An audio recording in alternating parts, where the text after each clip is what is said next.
Saudara bisa bayangkan kalau sudah tidak tidur lagi, sudah tidak dapat hasil lagi, terus ada orang datang suruh kita ulang.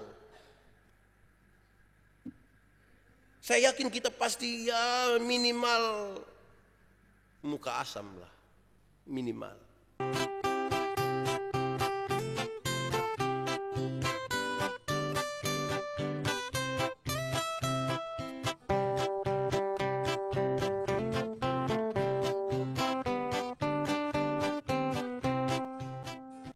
Bapak Ibu Saudara-saudara, kita akan berdoa untuk pemberitaan firman Tuhan.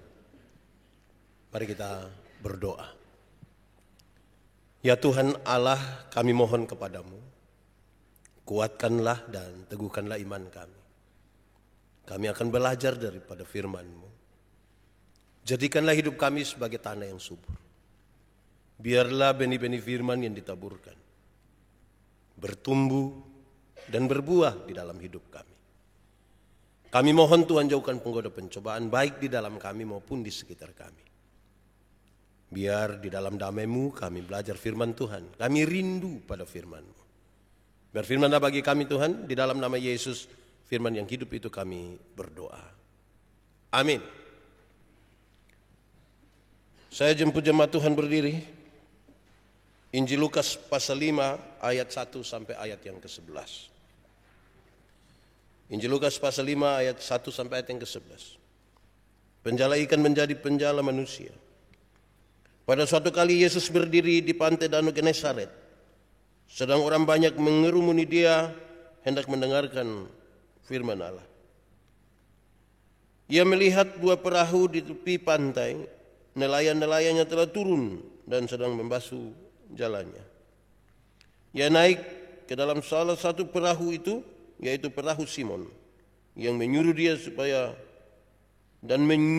supaya menolakkan perahunya sedikit jauh dari pantai. Lalu ia duduk dan mengajar orang banyak dari atas perahu. Setelah selesai berbicara, ia berkata kepada Simon, "Bertolaklah ke tempat yang dalam dan tebarkanlah jalamu untuk menangkap ikan." Simon menjawab, "Guru, telah sepanjang malam kami bekerja keras dan kami tidak menangkap apa-apa. Tetapi karena Engkau menyuruhnya, aku akan menebarkan jala juga." Dan setelah mereka melakukannya, mereka menangkap sejumlah besar ikan sehingga jala mereka mulai koyak. Lalu mereka memberi isyarat kepada teman-temannya di perahu yang lain supaya mereka datang membantunya. Dan mereka itu datang, lalu mereka bersama-sama mengisi kedua perahu itu dengan ikan hingga hampir tenggelam. Ketika Simon Petrus melihat hal itu, ia pun tersungkur di depan Yesus dan berkata, "Tuhan, pergilah daripadaku karena aku ini seorang berdosa." Sebab ia dan semua orang yang bersama-sama dengan dia takjub oleh karena banyaknya ikan yang mereka tangkap. Demikian juga Yakobus dan Yohanes, anak Zebedeus, yang menjadi teman Simon. Kata Yesus kepada Simon, "Jangan takut, mulai dari sekarang engkau akan menjala manusia." Dan sesudah mereka menghela perahu-perahunya ke darat, mereka pun meninggalkan segala sesuatu, lalu mengikut Yesus. Demikian firman Tuhan. Berbahagia setiap orang yang mendengar firman, memelihara dan melakukan dalam hidupnya setiap hari. Mari silakan duduk semuanya. Bapak Ibu Saudara-saudara, shalom. Sekali lagi shalom. Tema yang ditetapkan oleh Majelis Sinode untuk ibadah hari ini, tema kita adalah bertolak lebih ke dalam. Bertolak lebih ke dalam. Diharapkan setelah mendengarkan khotbah ini, lantas saudara-saudara berani untuk masuk lebih jauh lagi dalam banyak hal. Saudara-saudara, saya tadi malam baru pulang dari Kutai di Kalimantan Timur. Ada Natal Korpri TNI Polri di sana. Kemarin pagi terbang dari Kutai ke Balikpapan, aman. Dari Balikpapan ke Surabaya, aman. Pas dari Surabaya mau ke Kupang, belum terbang. Tidak aman. Semua sudah ada di pesawat mulai bergerak sedikit. Hujan sangat lebat. Sangat. Disertai kilat dan petir. Itu hujan terlalu berat. Tapi ini orang yang bawa pesawat ini dia jalan terus. Saya lantas berpikir barangkali dia mau bertolak sedikit lebih jauh. Tapi dia tidak tahukah bahwa kami semua punya dada itu tidak sekuat dia. Dia jalan terus menuju landasan pacu. Tapi kemudian dia belok. Lantas ada pengumuman. Kira-kira kalimatnya bilang begini. Ini dari ruang kemudi. Baru saja mendapat informasi dari menara pengawas bahwa oleh karena cuaca yang sangat buruk sehingga kita tidak bisa melaksanakan lepas landas. Tapi kalimat terakhir ini menarik. Keadaan ini kami kira di luar dari kemampuan kami. Keadaan ini kami kira di luar dari kemampuan kami. Saya kira itu sesuatu yang sangat baik untuk kita berefleksi bahwa bertolak lebih jauh, lebih sedikit ke dalam, itu sesuatu yang diharapkan. Tetapi dia tidak sejenis nekat begitu. Dia tidak seperti itu. Ada hitung-hitungan yang serius soal ini. Soal bertolak sedikit ke dalam. Kenapa saudara? Saya nonton satu video pendek. Ada gelas kertas yang disusun 4 kok begitu. Ke atas. Ada perempuan satu mulai dari atas dia tarik. Gelas yang di atas langsung tersusun di yang ketiga. Yang dia tarik itu kertas tulis $100. Dia senang. Dia mau lagi tarik yang kedua. Bisa lagi. Tertulis $200. Dia semangat untuk tarik yang ketiga. Bisa juga. $300. Dia semakin percaya diri untuk melakukan yang keempat. Bisa. Tapi sayang di kertas yang keempat tertulis dia pun kepala tuh harus kasih picar telur di sini. Jadi yang pegang telur tuh langsung kasih picar di sini. Kadang-kadang kita terlalu semangat untuk satu hal. Sampai-sampai kita lupa bahwa ada risiko-risiko yang serius yang bisa kita alami. Baik. Berkaitan dengan tema itu saudara-saudara, sekarang saya mengajak kita untuk merenungkan bagian pembacaan yang ditetapkan oleh Majelis Sinode hari ini di Lukas pasal 5. Sebuah kisah di Danau Genesaret, itu Danau Galilea, biasa disebut Kineret juga. Sebuah tempat yang sangat strategis karena kerajaan Yunani, Romawi mendirikan kota-kota dan pemukiman di sekitar danau itu termasuk Gadara, Hippos, dan Tiberias. Kenapa saudara-saudara? Karena daerah itu daerah dengan industri perikanan yang sangat baik sekali. Yesus hadir di situ. Kalau kita baca teks ini saudara-saudara, saya buat teks yang menolong kita. Kalau kita sedikit mengkritisi, kita menemukan bahwa adalah sesuatu yang tidak terlalu logis sebenarnya. Atau saya mau bilang tidak logis. Kalau Simon dan teman-temannya harus kembali masuk ke danau untuk menangkap ikan lagi. Kenapa saudara-saudara? Mereka baru kembali. Setelah sepanjang malam mereka berusaha menebar jala menangkap ikan, tetapi hasilnya tidak ada sama sekali. Mereka bukan orang yang baru pertama kali masuk danau itu. Mereka tidak dapat apa-apa. Tenaga mereka pun tinggal sedikit mungkin karena semalam-malaman itu pasti mereka tidak tidur. Dan mereka sementara membereskan perahu mereka lalu pulang dan istirahat. Jadi kalau disuruh masuk lagi ke danau itu, sebenarnya itu sebuah permintaan yang sepertinya terlalu mengada-ada dan tidak logis. Saudara bisa bayangkan kalau sudah tidak tidur lagi, sudah tidak dapat hasil lagi, terus ada orang datang suruh kita ulang. Saya yakin kita pasti ya minimal muka asam lah, minimal.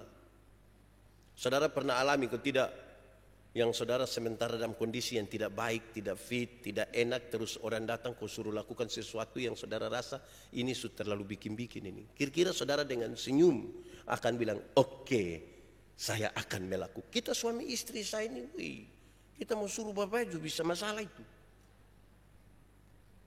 Muka asam.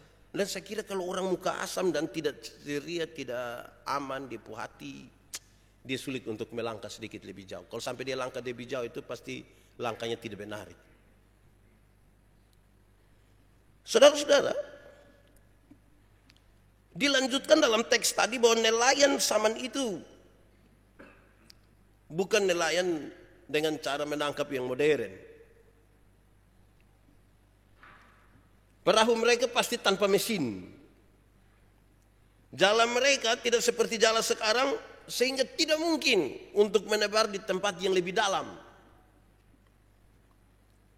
Dengan peralatan seadanya mereka biasa menangkap ikan yang di tempat tidak terlalu dalam. Yang menarik adalah ketika Yesus meminta, kamu masuk sedikit ke tempat yang lebih dalam. Sebuah permintaan yang punya risiko serius.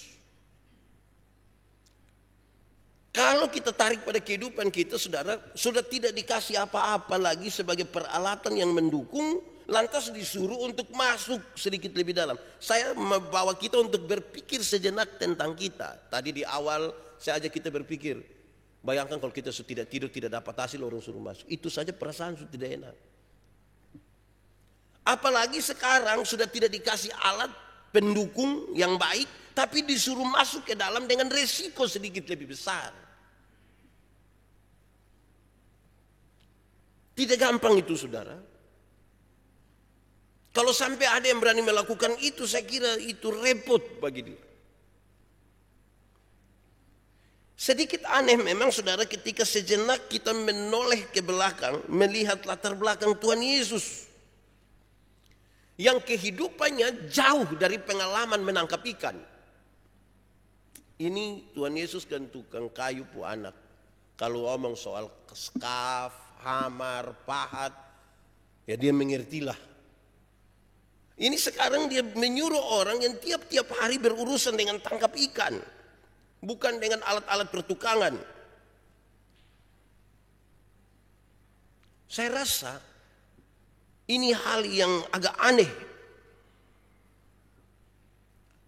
Didikte oleh orang yang sebenarnya tidak punya dalam tanda petik kapasitas untuk itu. Tapi kisah itu berlanjut, saudara-saudara. Ikan yang didapat Simon dan teman-teman terlalu banyak. Sulit sekali ditarik oleh mereka. Mereka butuh orang lain. Mereka segera memanggil teman-teman di perahu yang lain untuk menolong mereka. Dan tentunya hasil tangkapan yang banyak itu kemudian mereka bagi-bagi. Saudara-saudara, Simon dan teman-teman yang semula berbicara dengan Tuhan Yesus dan Tuhan Yesus menyuruh mereka masuk sedikit lebih dalam. Mereka yang pertama kali melakukan itu, mendapat ikan yang banyak. Sekarang bukan mereka sendiri yang menikmatinya, mereka harus melibatkan orang lain. Mereka berbagi kasih. Mereka tidak pakai untuk diri sendiri.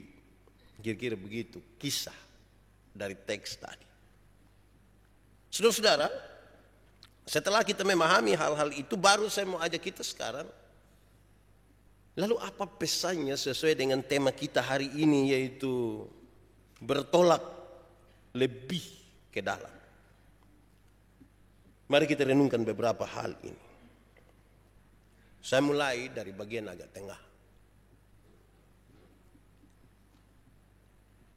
Orang yang bertolak sedikit lebih ke dalam, bertolak lebih ke tengah. Dalam teks tadi mengajak teman-teman bergabung dan berjalan bersama-sama dengan Tuhan. Kalau tadinya dia berteman itu, mereka berteman untuk kepentingan mereka sendiri. Mereka ketemu, mereka minum kopi, mereka bercerita, mereka melakukan hal-hal bagi kepentingan mereka sendiri. Mereka yang berani melangkah sedikit lebih jauh, berani mengajak orang lain untuk berjalan bersama-sama dengan Tuhan. Kenapa hal ini saya taruh di bagian pertama, saudara? Karena ada orang yang ketika berteman untuk menjauhkan diri dari Tuhan. Itu dia bukan melangkah lebih jauh, itu dia melangkah di tengah jalan sana, bukan masuk di dalam. Kalau berteman untuk beajak buat yang baik. Itu melangkah lebih jauh. Bertolak sedikit ke dalam. Kalau berteman dengan orang judi, ya aku ajak supaya berhenti judi. Bukan karena tambah dia punya biaya judi. Kira-kira begitu, supaya kita melangkah sedikit lebih baik.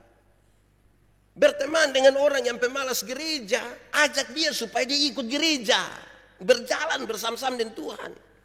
Memang tantangan kita ini berteman dengan orang yang tidak ikut paduan suara. Ajak dia ikut paduan suara ini berat juga ini. Tapi itu kita berani melangkah sedikit lebih jauh. Berteman dengan orang yang suka tipu sana, tipu sini, ajak dia. Kawan, jalan sama-sama dengan Tuhan Yesus ini jangan bertipu-betipu. Jadi akhirnya orang lihat dia punya pertemanan itu, oh itu bagus, mantap. Istri-istri dong senang, kok tidak kalau suami berteman dengan orang yang dia punya suami misalnya pemalas gereja, terus jadi rajin gereja. Istri dong senang, kok tidak? Istri dong tidak senang. Senang tuh. Bayangkan kalau ada suami berteman dengan orang, lantas ini suami jadi ikut gereja, terus dia istri, beta suka, beta pun suami berteman di satu. Apa kok hari Minggu pergi gereja. Saudara mau yang begitu?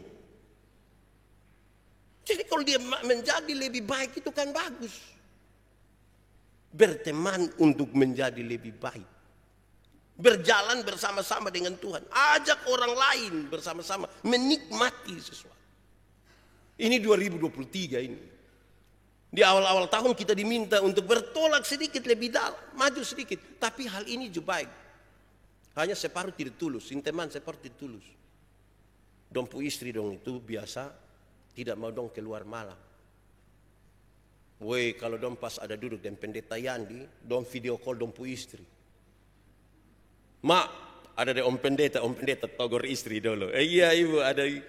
Ini dong sengaja kan dong dan saya 1 jam, dong pulang sampai rumah 2:30. Ini sudah tidak betul ini.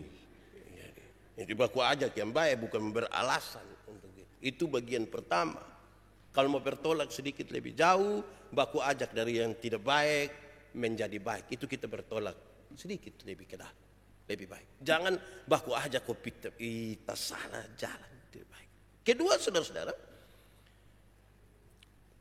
bertolak lebih ke dalam itu berkaitan dengan berjalan dalam iman dan ketaatan.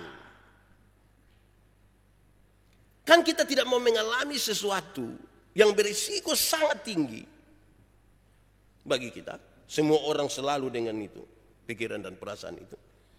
Karena itu supaya aman bertolaklah dalam iman dan ketaatan. Ada orang yang beriman tapi tidak taat. Pak, kok bisa ya? Ada orang yang beriman tapi tidak taat? Ada. Omong Tuhan saja. Dia khotbah bagus. Omong Tuhan saja tapi taat tidak. Makanya Yakobus bilang ada iman tapi tidak ada perbuatan sebagai ketaatan. Sama dengan 0. Beriman tapi tidak taat, kelihatan rohani sekali. Tapi kalau tidak taat tidak bisa. Melangkah lebih jauh itu yang bisa memungkinkan adalah berjalan dalam iman dan ketaatan. Ada orang beriman tapi tidak taat. Ada yang sebaliknya, taat tapi tidak beriman. Ada kok Pak Pendeta yang taat tapi tidak beriman? Ada. Itu orang itu seluruh peraturan dia jalankan. Dan baik. Peraturan negara Republik Indonesia, peraturan lalu lintas dia jalankan, peraturan pajak, peraturan Tuhan Allah dia jalankan semua. Beriman? Tidak. Tidak beriman. Dia lebih takut terhadap apa kok? Terhadap setan kah? Apa? Saudara bayangkan hari-hari ini orang bicara tentang tanaman yang luar biasa yang Tuhan kasih buat kita, yaitu marungga. Orang bisa bikin kuah bening lah, sekarang sudah ada kue lah, apalah dari marungga. Dulu itu marungga sudah ada kok tidak? Sudah, pakai bikin apa? Usir suanggi. Ambil kok puku-puku di tester 3 kali begini. Bayangkan, taat di semua barang. Tapi beriman tidak. Lalu itu mau melangkah lebih jauh bagaimana? Coba saudara renungkan kita pun hari-hari hidup ini. Hari ini kita merayakan lagi sebuah peristiwa yang baik, Imlek. Coba renungkan dari awal tadi. Renungkan pertemanan kita sudah, sekarang renungkan lagi sedikit. Kita punya semua yang kita taat, yang agama juga kita taat, adat juga kita taat, peraturan negara, Pancasila dong kita taat semua. Lantas jangan sampai kita justru tidak beriman.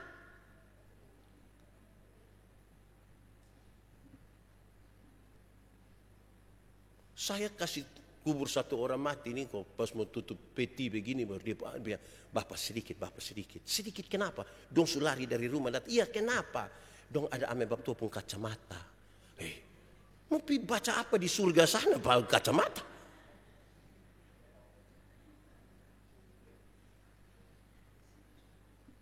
Waktu masih hidup ini, dorang tidak ganti-ganti dia pun pakaian. Lama baru dia ganti. Pas mati itu pakaian satu tumpuk besar semua isi dalam peti. Dia ganti di mana tuh kasih saya? Jadi taat supaya mah. Coba cek ini iman ada kok tidak. Jadi melangkah lebih jauh. Melangkah dalam iman dan sekaligus ketaatan. Jangan iman sendiri tanpa ketaatan. Atau taat tapi tidak beriman. Sama juga. Saudara bayangkan kalau ada orang taat. Banyak yang terlalu taat. Petrus, Paulus. Terutama Paulus, saudara bayangkan. Sebagai satu orang Yahudi. Dia sangat taat terhadap hukum-hukum Yahudi. Beriman kepada Kristus? Tidak. Karena itu dua hal ini untuk melangkah lebih jauh. Karena kita akan berjumpa dengan sejumlah hal. Ya harus dipakai. Beriman dan taat. Taat dan beriman. Ketiga. Melangkah sedikit lebih jauh. Pada teks tadi menolong kita untuk merenungkan. Berpindah dari kebiasaan menangkap ikan. Kepada kebiasaan baru. Yaitu menangkap manusia, menjala manusia. Dari tangkap ikan ke tangkap manusia. Oh itu tantangan baru saudara. Tangkap ikan itu saudara-saudara, ikan itu mau seperti apapun tetap akan nanti ditangkap. Mungkin malam tidak dapat, besok dapat. Saya ikuti sapapu video kok dia bilang begini. Orang bilang kalau makan ikan tuh anak-anak dong kalau berbanyak makan ikan tuh pintar. Iya. Yang makan ikan bisa jadi pintar itu ikan tuh akan tetap bodoh juga. So tahu kail itu dari dulu begini. Kok dia masih datang kok taruh dia pun badan di sini nih. Sudah tahu jala itu dari dulu juga begitu. Itu ikan masih datang lagi jala. Ikan tetap akan tertangkap. Manusia sulit ditangkap Bapak. Dia bisa. Dia sudah tahu oh ini jala. Kau jah akal saya. Ada orang ulang tahun, sekarang kaget dia dan jam 2 pagi itu tidak orang biasa. Pas ada kata pintu dia sudah tahu, itu dong mau kaget. Sudah tahu kan sudah biasa. Ikan ini dari dulu, kail ini pernah berubah kok tidak di pembentuk. Tidak, ikan tetap kena tangkap juga. Sekarang Tuhan suruh melangkah sedikit lebih jauh. Dari sekedar tangkap ikan yang akan kena tangkap juga. Sekarang pindah ke tangkap manusia. Tantangannya lebih. Menjala manusia untuk menjadi pengikut-pengikut Tuhan. Itu menjadi penting. Supaya ditegaskan begini. Berpindah dari sekedar hobi kepada sesuatu yang punya makna dan dimensi kekekalan. Tangkap ikan. Wih, saya pancing ikan. Saya ini biasa, bukan biasa. Saya pernah pancing ikan tapi tidak dapat. Akhirnya saya protes yang tukang pancing ikan dong. Kamu ini kalau mau makan ikan, tinggal kas keluar 20.000, di situ sudah dapat. Dan memang orang kalau ngomong tapi tidak ada hobi begini sudah. Pak belum merasa Pak kalau kita pi buang kail begini Pak, itu ikan hanya sonto dia umpan sokoto rasa ke cinta pertama itu baru mereka kayak mau datang terus di dia rumah. Padahal ikan tidak dapat ini. Sekarang Tuhan memang itu, bayangkan orang di sini ada yang hobi pancing ikan kok. Itu bisa duduk berhari-hari kan tidak ada soal kan? Ya sudah baik itu hobi. Sekarang Tuhan yang kasih naik sedikit jalan manusia. Ini hari kita pi tolak datang kembali lagi. Tolak datang lagi. Jangan hanya cinta saja yang kita perjuangkan. Ada yang dulu pernah perjuangkan dia cinta kok. Nona di Soe sana dia gas dari sini, lari sampai Soe. Berat itu. Kalau cinta sudah bisa diperjuangkan, tapi kalau cinta bukan hobi Kalau ada orang hobi perjuangkan cinta, diperjuangkan dari sini, dia perjuangkan dari sini. Ini sudah beda dengan hobi ikan, itu sudah beda dengan hobi ikan. Tapi kalau ini dia mau tegaskan begini, dari kebiasaan yang untuk kepentingan pribadi, tapi menolong orang untuk datang kepada keselamatan. Kita mau mengajak orang bertolak sedikit lebih jauh. Maju sedikit. Berikut saudara-saudara. Tapi yang menarik di tengah-tengah kisah itu ditambahkan. Simon Petrus waktu melihat itu, dia tersungkur di kaki Yesus dan dia bilang, Tuhan, saya orang berdosa. Saya tidak layak ini Tuhan. Tuhan jangan dekat dengan saya. Saya merenungkan bagian ini saudara, dan saya rasa gini. Orang yang seperti Simon Petrus yang dekat dengan Tuhan Yesus, dia merasa berdosa. Ternyata saya pikir ini sebuah awal yang baik.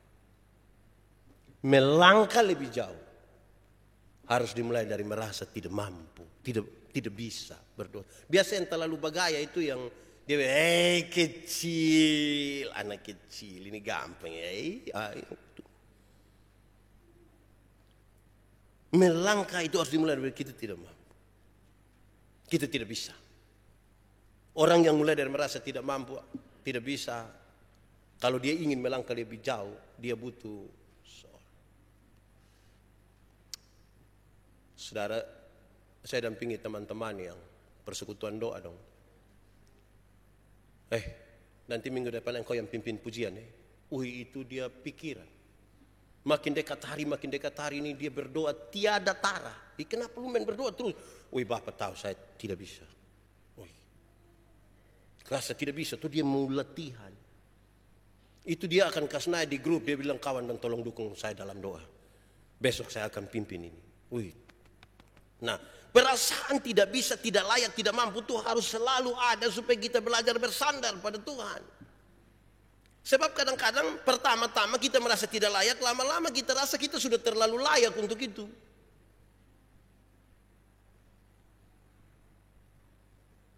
Saya pernah bilang pada saudara, kadang-kadang kalau baru pertama kali itu kalau dia berdoa mati pun. Itu dia menyanyi juga standar saya. Ku tahu Tuhan pasti buka jalan. Itu dengan iman yang dia rasa kalau sudah lebih baik itu dia sudah punya sedikit bunga-bunga. Ku tahu Tuhan pasti buka jalan. Mantap toh? Tidak apa-apa, yang penting kita selalu merasa bahwa ini tidak bisa, kami mau buat dia. Tapi juga jangan karena merasa tidak bisa itu dia selamanya dia hanya tidak bisa sah. Coba nanti kakak besok coba. Aduh saya mati kalau saya coba Coba. Mulai dari rasa tidak tapi mau.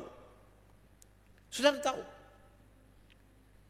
Orang yang melangkah seperti itu dalam iman, dalam ketaatan, dalam rasa tidak mampu tadi tapi mau belajar untuk berharap pada Tuhan, yang sudah dia tidak lagi berpikir soal sesuatu yang hanya sekedar hobi tapi mau maju lebih dalam, ada hasil. Dalam teks tadi ada mujizat. Saya membaca saudara ketika sampai pada ikan yang sudah begitu banyak, ternyata sudah tidak lagi dipertanyakan. Tidak lagi dipertanyakan. Tidak ada lagi pernyataan-pernyataan yang kira-kira bertanya terlalu banyak soal itu mujizat.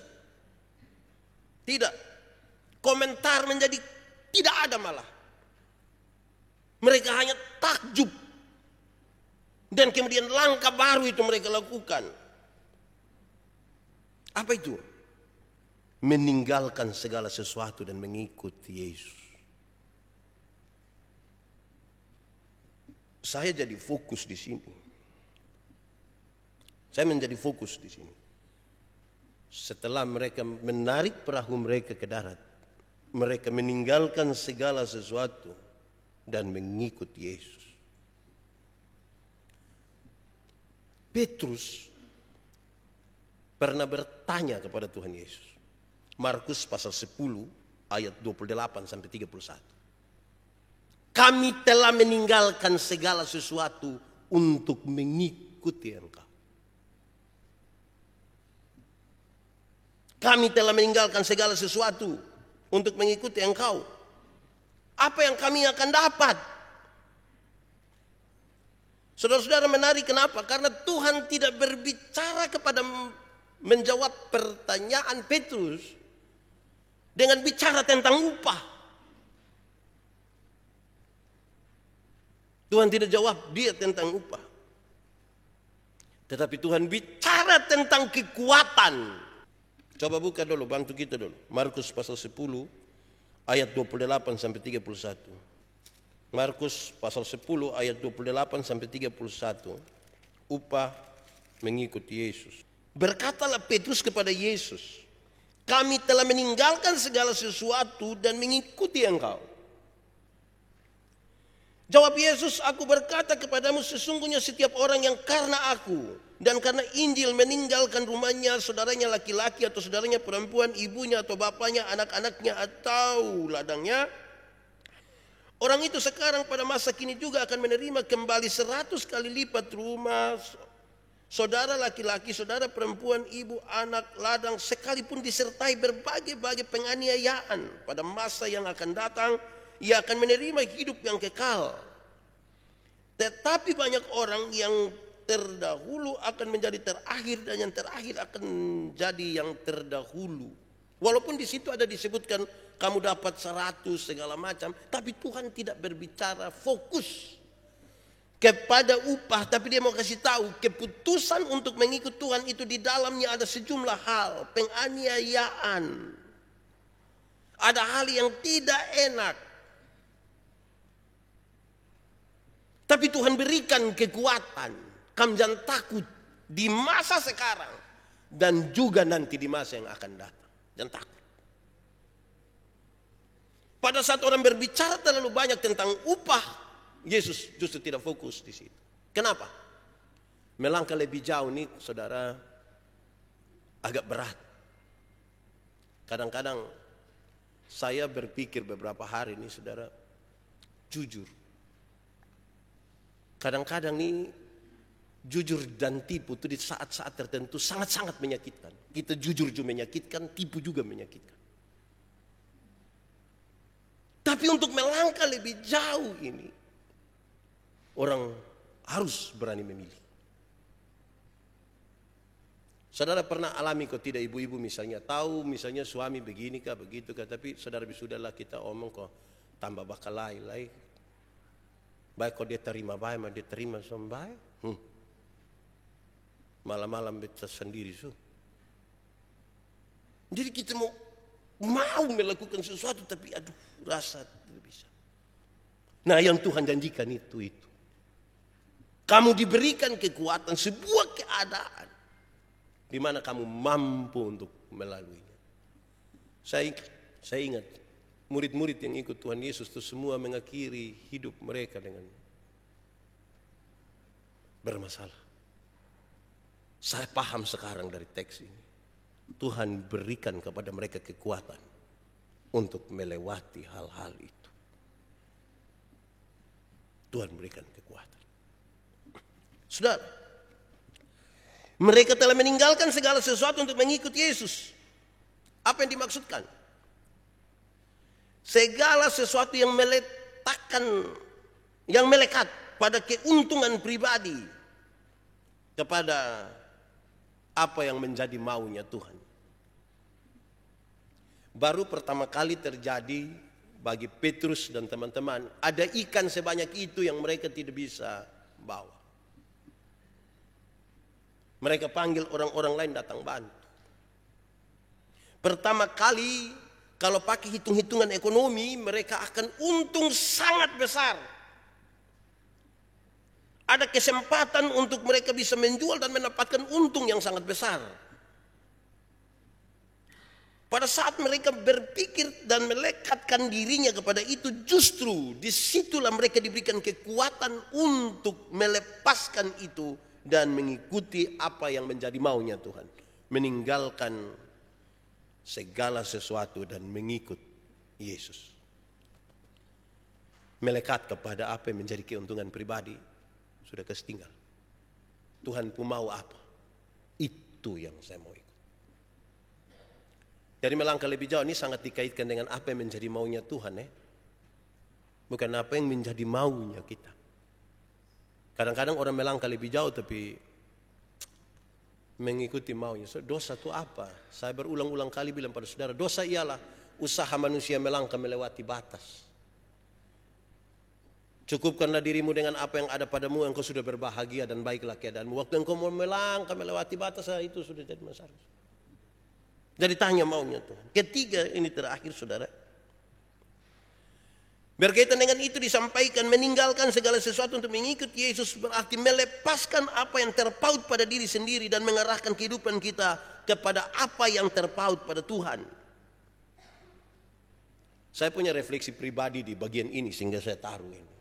Melepaskan apa yang terpaut pada diri sendiri dan mengarahkan kehidupan kita yang terpaut pada Tuhan. Saudara mungkin akan menemukan ada banyak hamba Tuhan bertengkar satu sama lain. Saudara akan menemukan banyak orang itu tidak aman dalam hidupnya oleh karena dia terlalu tinggi hati. Ada juga yang terlalu rendah diri. Dan seterusnya yang membuat kita sebenarnya tidak terpaut kepada Tuhan. Kenapa ini menjadi refleksi saya, saudara? Saya menjalani beberapa tahun pergumulan yang sangat besar menyangkut dengan merendahkan diri sedikit untuk dengar orang lain bicara. Orang lain berkhotbah. Kami pendeta ini rasa-rasanya tidak lagi mau dengar orang lain berkhotbah. Rasa-rasanya kami berkhotbah itu paling betul sudah. Orang lain. Akhirnya teman-teman pelayan mungkin saja akan dianggap sebagai tidak tahulah, tidak bisa, pesaing, dan lain sebagainya. Jadi kita tidak terpaut lagi kepada apa yang Tuhan mau. Tuhan panggil Abraham, dia bilang, engkau akan menjadi bapa, tapi orang lain akan menjadi raja. Wih, itu mau ikut lurus itu berat. Dia yang dipanggil pertama, engkau yang dipanggil pertama Abraham, tapi engkau cukup jadi bapa. Yang jadi raja itu orang lain. Kalau kita tidak rendah hati untuk itu, kita terpaut pada diri sendiri. Meninggalkan itu. Saudara, saya kira itu catatan yang baik bagi kita untuk kita renungkan supaya ya kita bisa mau coba melangkah. Tapi meninggalkan segala sesuatu ini memang butuh hitung-hitungan baik. Saya akhiri khotbah ini, saya dengan pendeta Jeffrey, waktu itu kami masih di Alor, masih vikaris. Hujan lebat, beliau mau pulang ke Pura naik perahu motor.